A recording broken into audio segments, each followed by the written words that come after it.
Hello dear students, good morning. कैसे हैं? Suppose that आप लोग अच्छे होंगे और मगन में रहें और एक अच्छे जुनून के साथ बैठ जाइए किताब कॉपी कलम लेकर के, और जो भी हम पढ़ा रहे हैं उसको ध्यान पूर्वक आप पढ़े। ये आपका क्रैश कोर्स है बाबू, ये आपका जो है से क्रैश कोर्स है बायो का। किसका है? बायो का क्रैश कोर्स चालू हो चुका है। अब आप लोग को सिर्फ क्या करना है, ध्यान देना है। देखिए कह रहा है क्या, बिल्कुल सरल भाषा में जो दिमाग में छप जाए, मतलब इस तरीके से पढ़ाया जाएगा जो आपके माइंड में ही डायरेक्ट क्या करेंगे, छप जाएंगे, है ना। तो दिमाग में छपने का क्या रीजन है कि ऐसे ही नहीं छप जाएंगे। बस आप ध्यानपूर्वक इस वीडियो को देखें, ध्यानपूर्वक देखें, और जहां भी प्रॉब्लम हो आप कमेंट में जरूर हमें बताएं।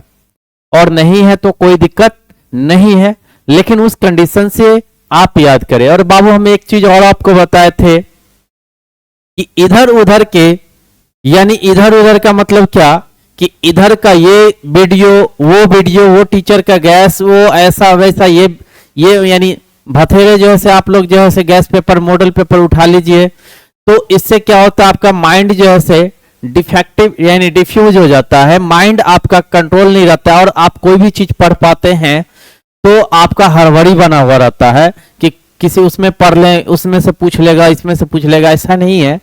अब किसी भी टीचर का कोई सा भी प्लेटफॉर्म अगर आप ज्वाइन किए हुए हैं, ऑफलाइन हो या ऑनलाइन हो, आप उनका ही वीडियो बराबर देखें। जैसे कि अगर आपको ये जेटी एकेडमी प्लेटफॉर्म अगर आप लोगों के लिए कुछ कर रहे हैं तो आप लोग जो है से उसको सपोर्ट करें। आप लोग की सपोर्ट की जरूरी है जेटी एकेडमी को, है ना।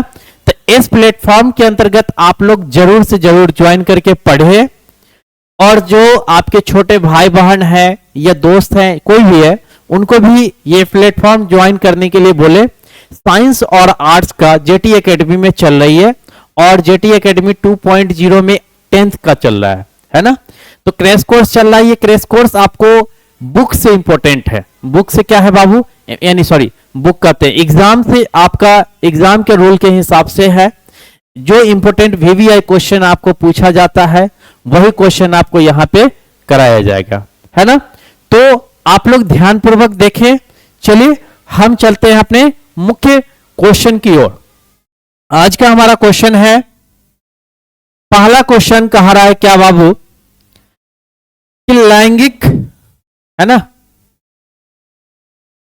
लैंगिक जनन द्वारा उत्पन्न संतानें आनुवांशिक रूप से अपने माता पिता के समान होती है या भिन्न होती है। ये जो है समान होती है या भिन्न होती है। तो आप लोग जैसा कि आप जानते हैं कि लैंगिक जनन में दो जनक भाग लेते हैं। लैंगिक जनन में कितने भाग जनक लेते हैं? दो, एक नर और एक मादा।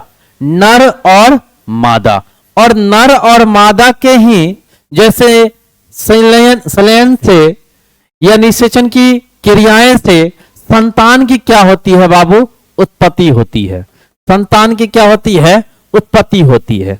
और ये समान जो है ना, ये संतान जो होती है, देखिए इस संतान में कुछ नर का भी जो है गुण विद्वान होते हैं और कुछ मादा का भी क्या होते हैं? गुण विद्वान होते हैं। तो इसमें आपकी जो संतान की उत्पत्ति जो होती है, तो ये इनकी जो आनुवांशिक रूप से जो माता पिता के समान होती है या नहीं होती, ये पूछ रही है। तो इसमें आनुवांशिक रूप से माता पिता के समान गुण नहीं होते हैं।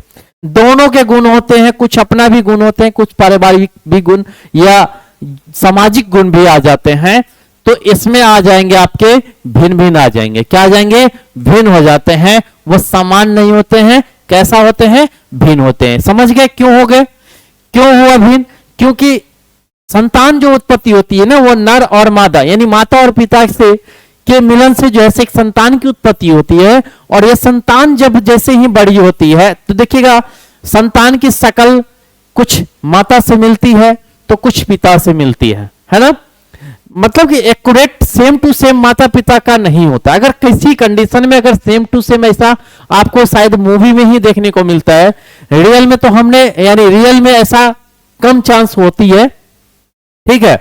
लेकिन ये जो है से आपका जो है से एक जैसा शकल या एक जैसा गुण या एक जैसा कोई भी चीज का ये लक्षण नहीं दिखता है, दोनों के लक्षण सेम मिलते हैं, दोनों का मिलते हैं। कुछ सामाजिक जीवन जो समाज में जीते हैं उनका गुण यानी वातावरण का गुण, ये सारे जो है गुण उनमें विद्यमान होते हैं। तो इसलिए कहा जा सकता है कि ये समान नहीं हो सकते। क्लियर है? चलिए नेक्स्ट क्वेश्चन पे देखते हैं। अगला क्वेश्चन कहता है क्या कि अलैंगिक जनन यानी अलैंगिक जनन को एक्सेक्सुअल रिप्रोडक्शन कहते हैं। ठीक है, तो अलैंगिक जनन में कितने जनक शामिल होते हैं? अभी हम बताए हैं आपको, नहीं अभी हम आपको लैंगिक जनन के बारे में बताए हैं कि लैंगिक जनन में आपके जो है 2 होते हैं, लेकिन अलैंगिक जनन में बाबू जो होते हैं इनमें जो है से शामिल जो होते हैं जनक वो एक ही होते हैं। कितने होती हैं? एक ही होती है। एक ही जनक के द्वारा उत्पन्न जो संतान की उत्पत्ति होती है जिससे उसको अलैंगिक जनन कहते हैं। और अलैंगिक जनन में कितने जनक की आवश्यकता होती है? एक होती है। आप लोग जानते हैं कि अलैंगिक जनन में जो क्रियाएं होती हैं उसमें भी वृद्धि होती है। जैसे कि कोई अगर जीव है तो उनकी जो है से, जैसे कि अगर हम मान कर ले अमीबा की अगर हम बात कर ले, ठीक है, एक कंडीशन अमीबा की अगर हम बात कर ले बाबू, तो अमीबा है ये इस कंडीशन से आपका जो है से एक आकार है। अब ये जो है से क्या करेंगे, इस तरीके से बढ़ेंगे, बढ़ते बढ़ते बढ़ते इस तरीके से आएंगे और एक बार जो है से ऐसा कंडीशन बन जाएगा, बात समझे, ऐसा आ जाएगा और यहां से क्या हो जाती है? विखंडन हो जाती है। यहां से क्या हो जाती है? विखंडन हो जाती है। मतलब कि उनके ऊपर परत का परत बन जाता है और वो क्या हो जाते हैं? विखंडन होकर के टूट जाते हैं। मतलब कि अपने मूल जो है से जीव से अलग हो जाते हैं। क्या हो जाते हैं? अलग हो जाते हैं। क्लियर है? तो इसलिए इसमें कितने होते हैं? एक ही जनक क्या करते हैं? भाग लेते हैं। चलिए नेक्स्ट क्वेश्चन देखते हैं बाबू।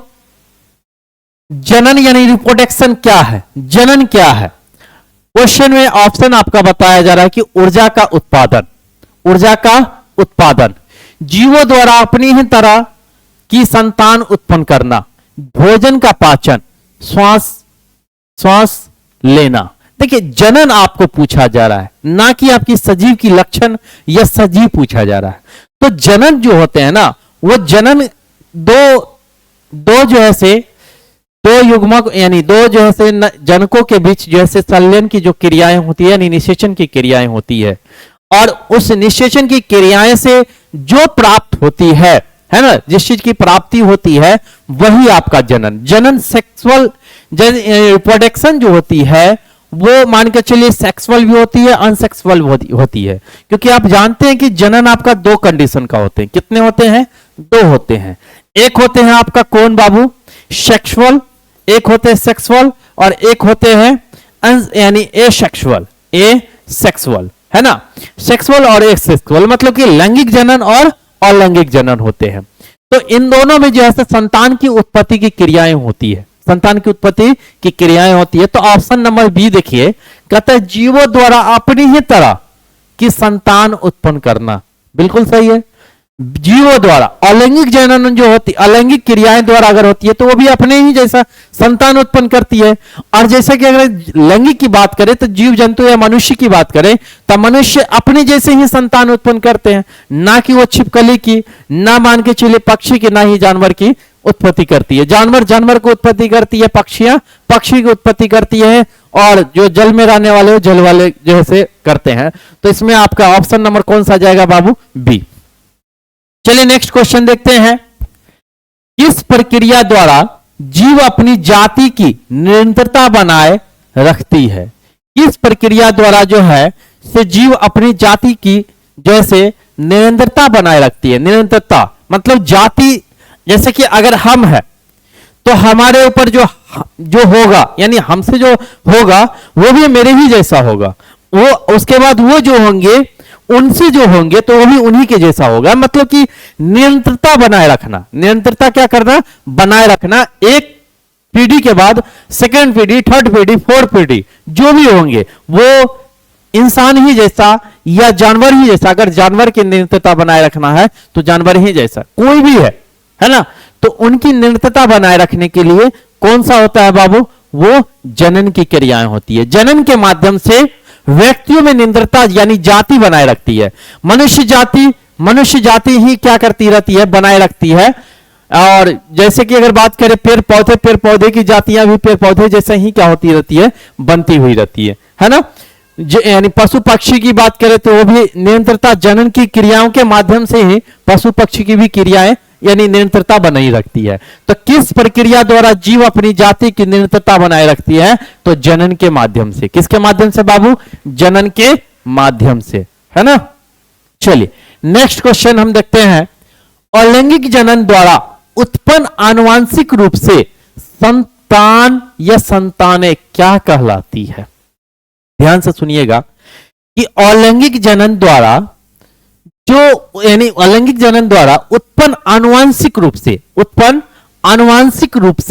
समान संतानें क्या कहलाती है। समान संतानें जो अगर मानो कि चलिए आनुवांशिकता रूप से जो व्यक्ति या जो मनुष्य या अलैंगिक जनन में जो भी हो आनुवांशिकता रूप से अगर समान होते हैं तो वो आपके क्या कहलाते हैं, क्लोन कहते हैं। क्लोन की परिभाषा भी होती है कि आनुवांशिकता वैसे जनक जो आनुवांशिकता रूप से एक दूसरे के क्या होते हैं, समान होती है, यानी संतान जो उत्पन्न होती है वो आनुवांशिकता रूप से एक दूसरे के समान होते हैं, उसे हम क्या कहते हैं, क्लोन कहते हैं। तो ऑप्शन नंबर कौन जाएगा, सी जाएगा। नेक्स्ट क्वेश्चन आपका कहा जा रहा है क्या, अमीबा में जनन का मुख्य तरीका क्या है। अमीबा में जनन का मुख्य तरीका क्या है, मुख्य तरीका पूछा जा रहा है। तो अमीबा में जो मुख्य तरीका होता है बाबू, वो आपका क्या होता है, बताए थे कि यहां से क्या हो जाता है, टूट जाता है। क्या हो जाता है, टूट जाता है। तो विखंडन की क्रियाएं होती है। किसकी क्रियाएं होती है, विखंडन की तरीका है या क्रिया बोलिए, है ना।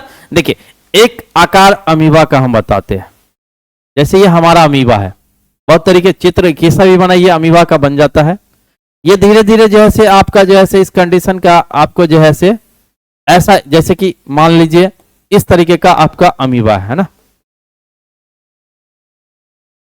चलिए फिर से हम बनाने की कोशिश करते हैं। बेशक समझते रहिए, है ना, पढ़िए मन लगा के, कोई दिक्कत नहीं है, यहां समझने में कोई दिक्कत कोई परेशानी नहीं होगी।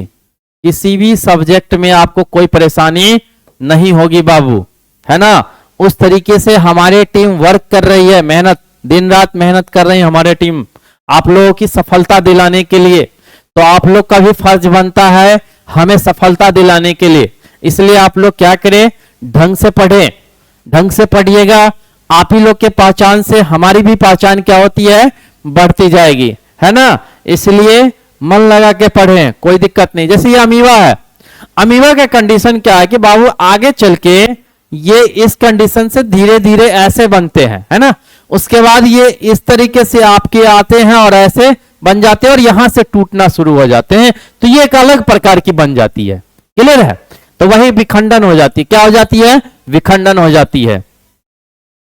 आपकी सफलता ही आपकी पहचान बताती है कि आप क्या है ना। बिना सफलता का या पहचान अगर जीवन में बनाना है तो कुछ अलग हट करके आपको पढ़ना पड़ेगा भी आपके लोगों के लिए, है ना। कुछ अलग ढंग से पढ़िए और दुनियादारी की रीति रिवाज से अलग हो जाइए और खुद जो है से एक स्ट्रगल के तौर पर एकदम तैयार हो जाइए। क्योंकि आप ना आपके बीच कोई सा फेस्टिवल आ रही है, ना ही कोई यानी कोई तरीके का कोई चीज आ रहा है ना। अगर किसी के इधर अगर शादी विवाह हो रही है तो बाबू शादी विवाह जिनका हो रहा है वो तो ऐश मौज करेंगे। आपका तो क्या होगा, जिंदगी कष्टदायी में चला जाएगा अगर आप एक साल अगर आपका ब्रेक लग गया तो, है ना। इसलिए उस सब पे अभी ध्यान मत दीजिए, अभी ओनली फॉर अभी पढ़ाई पे ध्यान दीजिए और फोकस कीजिए कि हमें इतना नंबर लाना है। कि क्या हम बताए थे आप लोग को, अब की बार 450 पार, है ना, 450 प्लस पार। तो इतना पार करना है तो कुछ अलग होकर के पढ़ना पड़ेगा, क्लियर है। ध्यान को बात में रखिए और ध्यान इधर भी रखिए। नेक्स्ट क्वेश्चन कहता है कि ईस्ट में जनन का मुख्य तरीका क्या है। ईस्ट में जनन का मुख्य तरीका जो होता है बाबू वो मुकुलन में ईस्ट में मुकुलन होता है ना। तो वही जो है ईस्ट का जो है मुख्य है मुकुलन। हाइड्रा में भी आपका जो है जनक की मुख्य तरीका जो है बाबू मुकुलन के ही माध्यम से होता है। हाइड्रा में भी क्या होता है, मुकुलन के ही माध्यम से होता है। चलिए अगला कहता है कि पेनिसिलियम में अलैंगिक बीजाणु को क्या कहते हैं? क्या कहते हैं? पेनिसिलियम एक अलैंगिक जनन का ही अति है, विधि है, विधियों के जैसे प्रकार हैं बाबू, है ना। तो पेनिसिलियम अलैंगिक बीजाणु में जो है से आपका कोनिडिया बनता है। क्या बनता है? कोनिडिया के बारे में हमने आपको पढ़ाया था, आप पिछला वाला वीडियो देख लेंगे तो कोनिडिया से को डिटेल से समझाया गया था, बस उसके बारे में थोड़ा देख लेंगे तो अच्छे रहेंगे, है ना, कोनिडिया के बारे में समझ जाएंगे। चलिए नेक्स्ट क्वेश्चन कहा जा रहा है आपका, स्पंज में अलैंगिक जनन की विधि क्या है? स्पंज में जो है ना बाबू, वो अलैंगिक जनन की गैम्यूलस कहते हैं। और ये स्पंज जो है ना आपका, ये आंतरिक निषेचन के माध्यम से होती है। तो आंतरिक निषेचन की क्रियाएं जिसमें होती है उसे गैम्यूलस कहते हैं। क्लियर है? तो याद रखेंगे कि स्पंज में अलैंगिक जनन की विधि क्या होती है? तो गैम्यूलस होती है। क्या होती है? गैम्यूलस। नेक्स्ट क्वेश्चन हम देखते हैं, किस पौधे में आंख एक वानस्पतिक प्रवर्धन इकाई है? आंख किस पौधे में होती है? तो देखिए ध्यान से देखिएगा, आलू में क्या होती है? आंख एक वानस्पतिक प्रवर्धन की इकाई होती है ना। आंख किसमें, किस पौधे में? आलू के पौधे में। आलू के पौधे में जैसे कि देखते होइएगा, आलू जब होता है, जैसे ये आलू हो गया है ना, आलू है, उस पर देखिएगा कि इस तरीके का सिंबल यानी उभरा हुआ रहता है ना। तो ये आपकी क्या है? आंखें हैं उनकी। क्या है? आंखें हैं। क्लियर है? नेक्स्ट क्वेश्चन कहा जा रहा है कि आपका निम्न में से कौन अदरक में वानस्पतिक प्रवर्धन की इकाई है? वानस्पतिक प्रवर्धन की एक इकाई है। देखिए आपको इसमें कहता है कि निम्न में कौन, अदरक की जो है से अगर बात करें तो अदरक में आपको राइजोम आते हैं। कौन सा आते हैं? अदरक में राइजोम है ना, राइजोम। तो अदरक में वानस्पतिक प्रवर्धन जो होती है कि राइजोम की इकाई होती है। किसकी होती है? इकाई राइजोम की होती है। हमने आपको पौधे से रिलेटिव जितने भी है, अदरक है, आलू है, यानी पुष्प भी कुछ है, उनका वीडियो आपका जो है से बना हुआ है। आप जैसे अलैंगिक जनन का जो रिप्रोडक्शन, अनसेक्सुअल रिप्रोडक्शन जो है वो टॉपिक आप लोग निकालेंगे पिछले यानी इसका वीडियो का, तो आपका जो जरूर है इस सबसे रिलेटिव आपको मिल जाएगी जानकारी। क्लियर है? चलिए, क्योंकि देखिए इसको समझाने लगेंगे ना बाबू तो ज्यादा से ज्यादा टाइम इसी पे बेस पे लग जाएगी। तो कुछ जो ऐसे होते हैं जो इंपॉर्टेंट है उसको तनी थोड़ा टाइम देते हैं। इंपॉर्टेंट सारा है इसमें, सभी याद करेंगे, ऐसा नहीं है कि इसमें कुछ नहीं है, ये कुछ इंपॉर्टेंट है ऐसा नहीं, सब याद करेंगे। लेकिन इसमें क्या है ना कि कुछ जो जिसमें थोड़ा कम समय में आप लोग समझ जाए उसको हम समझाने की कोशिश करेंगे। और जो हम लगेगा कि ज्यादा टाइम लग रहा है तो हम सीधे कहेंगे बाबू आप पीछे वाले वीडियो देख लें, उसमें आप बेहिचक समझ जाइएगा। ठीक है? चलिए देखते हैं अगला। कहते हैं बाबू की जलकुंभी वाटर हाइट में वानस्पतिक प्रवर्धन की इकाई क्या होती है? वाटर हाइट कहता है कि जलकुंभी में वानस्पतिक प्रवर्धन की इकाई क्या होती है? जलकुंभी में ऑफसेट होती है। क्या होती है? ऑफसेट होती है ना।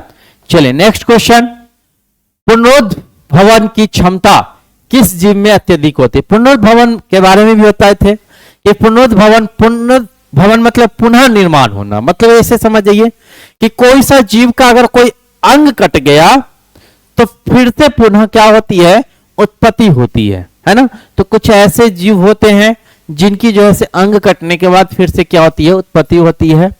तो ये पूछा जा रहा है कि पुनरुद्भवन की क्षमता किसमें, किस जीव में अधिक होती है? तो जीव जो है से प्लेनेरिया एक ऐसे जीव होते हैं, प्लेनेरिया एक ऐसे जीव होते हैं बाबू जिसमें पुनरुद्भवन की क्षमताएं क्या होती है? अधिक मात्रा में होती है। क्या होती है? अधिक से अधिक मात्रा में होती है। बात समझे कि नहीं समझे? अधिक मात्रा में होती है। नेक्स्ट क्वेश्चन, लैंगिक जनन की घटनाएं कितनी मुख्य अवस्थाओं में बटी होती है? बटी होती है। क्लियर है? अब देखिए, लैंगिक जनन जो है ना, मुख्यतः 3 घटनाओं में बटी है। कितने? 3। अब ये 3 घटना कौन कौन से हैं ये हम बता देते हैं, क्योंकि ये इंपॉर्टेंट है, क्वेश्चन आपसे पूछा जा सकता है। एक है निषेचन, गलत लिखा गया जी,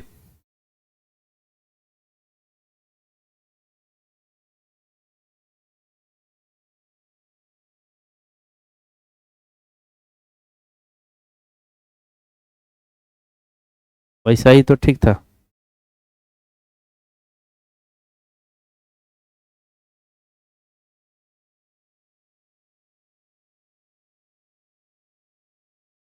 चलिए बात करते हैं निषेचन,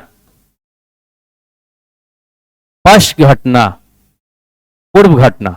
निषेचन पूर्व घटनाएं, एक आ जाता है आपका निषेचन। क्लियर है? और चौथा जो आता है, तीसरा जो आता है वो निषेचन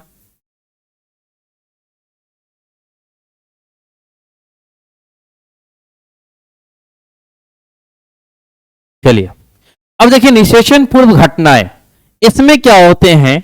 निषेचन पूर्व घटनाएं, इसमें युग्मक जनन बनते हैं, युग्मक जनन होते हैं, और इसमें जो है से संलयन होता है, निर्माण होता है ना? निषेचन की टाइम में जैसे इसमें आपका क्या बनता है?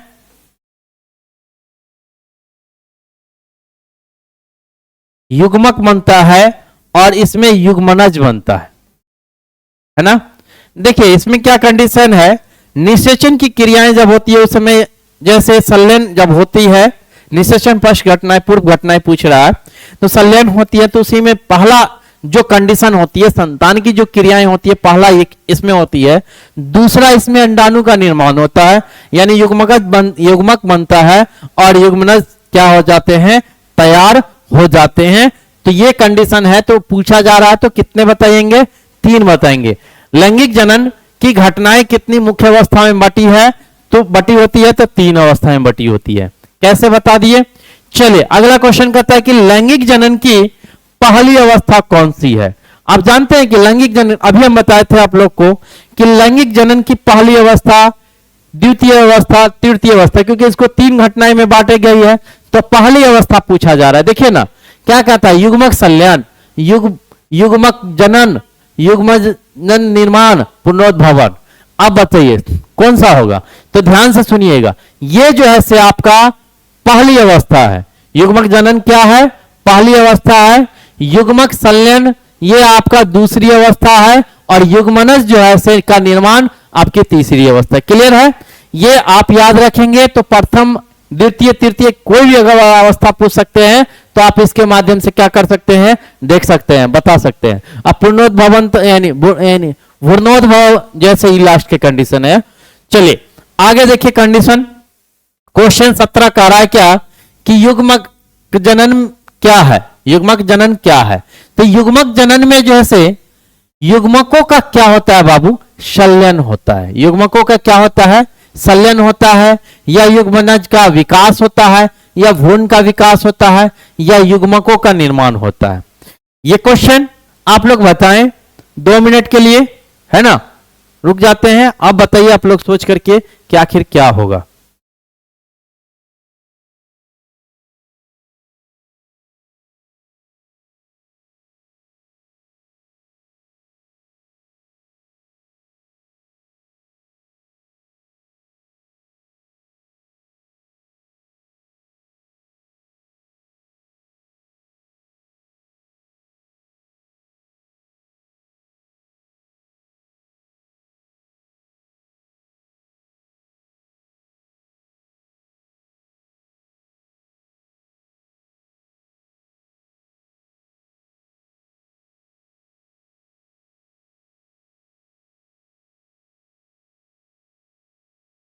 चलिए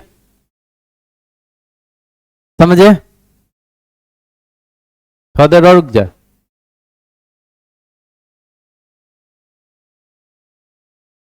चलिए देखते हैं युग्मक जनन जो है क्या है। तो युग्मक जनन जो है ऐसे युग्मकों का क्या होता है, इसमें निर्माण होता है। सल्लेन आपका दूसरा कंडीशन बताए थे, याद है ना, कंफ्यूज मत होइएगा। इसमें युग्मकों का क्या होता है बाबू, निर्माण होता है। आंसर कौन जाएगा आपका, ए जाएगा। आंसर आपका क्या जाएगा, ए जाएगा। चलिए नेक्स्ट क्वेश्चन देखते हैं, युग्मक हमेशा किस प्रकार के होते हैं।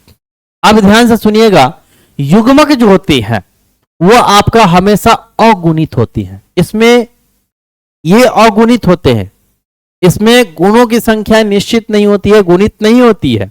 ये आपके जो है क्या होते हैं, अगुणित होती है। क्लियर है। नेक्स्ट क्वेश्चन आपका कहा जाता है युग्मज हमेशा किस प्रकार का होता है।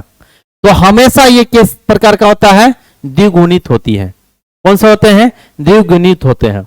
नेक्स्ट क्वेश्चन आपका कहा जा रहा है समयुग्मक किन जीवों में पाए जाते हैं।